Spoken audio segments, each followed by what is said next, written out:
Hey, what's up, everybody? True Boxing here. Thank you for coming back to get hit with the truth. So today we're doing a what's next on Jack Catterall, the former world title challenger, following his career best win and revenge victory over Josh Taylor in their rematch on May 25th, as they headlined a joint ESPN and DAZN broadcast.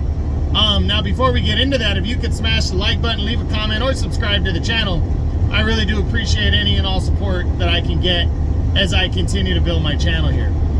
So, I feel like that these judges got it right for the first fight, if that makes sense. So, it was a close fight.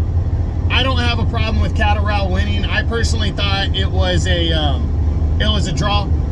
But if you want to go, one round the other way, I'm fine with that. It was a very close fight, but because it really didn't seem that close the first time around, I'm glad Catterall got the victory, because of that. But Josh Taylor fought his ass off.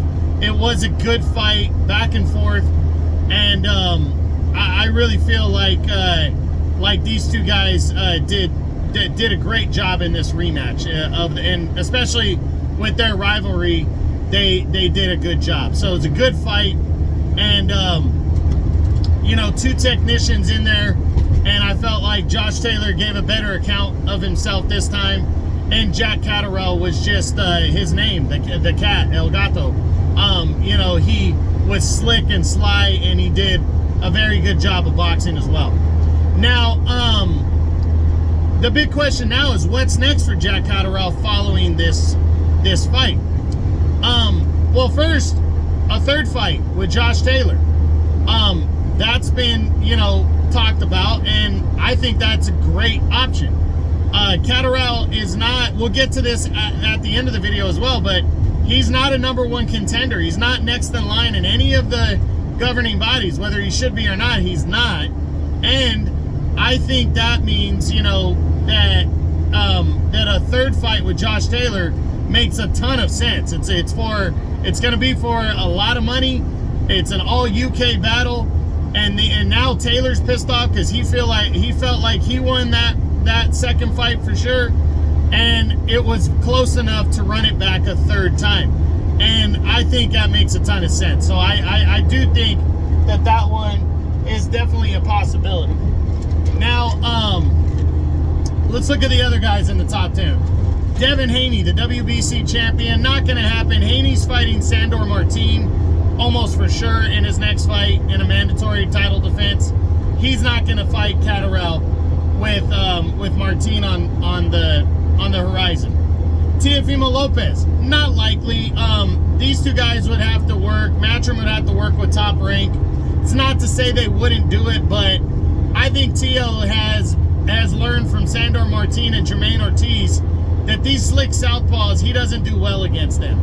Even though Teo did very well against Josh Taylor and beat him to capture the title he currently holds, I think that's an option that he might consider if he once he gets through this Claggett. But I think he might look for a bigger name opponent, but I wouldn't completely rule it out, but I'm leaning towards the less likely for this fight. Then there's, as I said, a third fight with Josh Taylor. We discussed that. I think that's a great idea and a great option. Then there's Jose Ramirez. Not a hard fight to make, considering both fighters' promoters are with DAZN. Ramirez is with Golden Boy. Catterall is with Matchroom. Not a bad fight to make. I do think there could be some legs to this fight. It is a possibility. Maybe not the top choice for either guy, but I do think there is a real chance that this fight could happen. Then we look at Sandor Martin. Martin, I think, could be a possibility if he wasn't fighting Devin Haney for the WBC title next. Now, that fight has not been finalized, but it looks like, for all intents and purposes, that Martin's going to get his mandatory title shot against Devin Haney next. So I don't see these two guys being possible. Then there's Regis Prograis. These guys are both with Matchroom. It's an easy fight to make. I do think there's a possibility here And another thing is these two guys could be next in line to fight for the IBF title in an eliminator right here, because Richardson Hitchens is next up. He's the #1 ranked contender following his controversial victory over Gustavo Lemos. So he's next up for the winner of Subriel Matias and what's his name, Liam Paro, as they are competing for the title actually this weekend coming up, the IBF title. But so Richardson Hitchens is in line for the winner later this year. So that means Catterall and Prograis are the next two highest ranked contenders in the IBF. Catterall is #3, Prograis is #4. So I could definitely see, since it's an easy fight to make, I could definitely see Catterall and Prograis going at it to determine the #1, the next contender in the IBF sometime next year. And I really think that if, as long as Matias or Paro doesn't have a unification bout on the table following a fight with Richardson Hitchens, which we don't know which way that's going to go, whoever comes out of that fire, as long as they don't have a unification bout, they might go straight into a second straight mandatory if it's the winner of Catterall and Prograis. So again, I think Catterall and Prograis definitely has some legs. Next is IBF champion Subriel Matias. Matias is fighting Liam Paro next. That's this Saturday for the title. I don't think Matias is going to fight Catterall, even though it's an easy fight to make because they're both with Matchroom. The problem is that Matias has the mandatory against Richardson Hitchens due. So I think unless he gets an exception for a unification bout against one of the other champions in the second half of the year, which I don't see happening, I think Matias is going to have to fight Richardson Hitchens in a mandatory title defense. Then there's Arnold Barboza Jr. Now, these two guys have been talking shit to each other. Barboza says, if the money is right, let's get it together. He is also, though, the WBO's #1 ranked contender. Now, Catterall is #6. If the WBO orders this to be a final eliminator, then I think these two guys would absolutely come together, could come together for that fight. But it's kind of hard to see them order the #1 and the #6 fighter to do that. Now, if Barboza just wants to risk his #1 spot because Teofimo Lopez doesn't want to fight him, that's a different story. So he is saying if the money's right, we can get it together. For some reason, I don't think this fight's going to happen, though. I don't know why. I just don't see this fight taking place. Then there's Gary Antoine Russell. Now, this one, Russell is actually fighting this weekend against Alberto Puello for the WBC interim title. If he's victorious, which I'm picking him to win the fight, Jack Catterall, I think, is like #5 or something in the WBC right now. So he could potentially get an interim title fight if he wants it, but the two promoters have to cross the street. I think Catterall has way too many options other than Gary Antoine Russell, so I think Eddie Hearn is probably going to keep him away from this one. Then you got O'Hara Davies.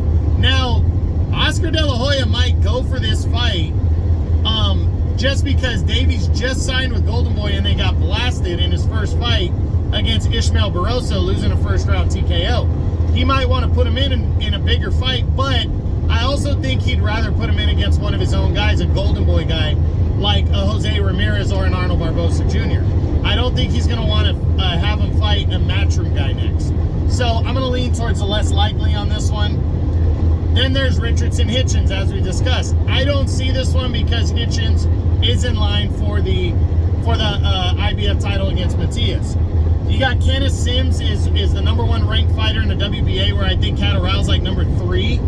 If he wanted to go against Sims and the WBA wanted to make it like an eliminator, maybe this fight could have some legs to it. But I think, again, I think Catterall is going to want to fight somebody more with Matchroom, and not cross the street for such a difficult task against a guy who doesn't have a huge name yet in Sims. Then you got Ishmael Barroso. Ishmael Barroso is basically the #1 ranked contender in waiting for the WBA title.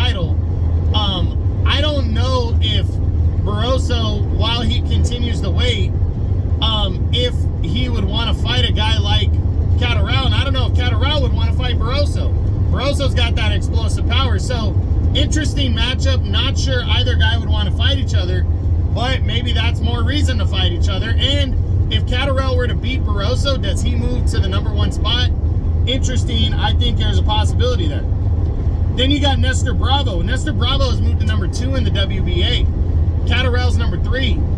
These two guys might want to fight in an eliminator. They might want to get together. I'm leaning towards the less likely, but again, it could be possible. I don't see Rolly Romero and I don't see Ryan Garcia being possibilities for Catterall. So for Catterall, I honestly think he's got some options here. I think Teofimo Lopez could be an outside option. I think Jose Ramirez and Arnold Barbosa Jr. are outside options because all three of those guys are with different promotions. Then I think the more real options are Regis Prograis, and potentially, you know, like an Ishmael Barroso or something. But I think the best option is the third fight with Taylor. I think he should fight Josh Taylor a third time, to leave no doubt. It's a huge money fight for both guys. It's in their backyard in the UK. He's not a #1 contender now anyways. This gives the second half of the year for him to settle his score with Taylor, leave no doubt, and it gives the opportunity for the rest of the division to kind of clear up, to let Catterall open up, you know, potentially next year move in line for a title shot finally. I think it's that fight, or I think more logical fight would be the Prograis fight, because it's an easy fight to make with Matchroom, and it would potentially be an IBF eliminator right there, because they, after the #1 contender in Richardson Hitchens, these two guys are the next two highest rated contenders. So that's what I think Catterall should do. Either Taylor in a third fight or Regis Prograis in an eliminator. But we'll see what happens. So that's it. That's what I got. That's my what's next on former world title challenger Jack Catterall following his career best win and unanimous decision over Josh Taylor in their rematch on May 25th. I hope you enjoyed the video. If you did, smash the like button, leave a comment, or subscribe to the channel. I appreciate any and all support. This is True Boxing. You've been hit with the truth.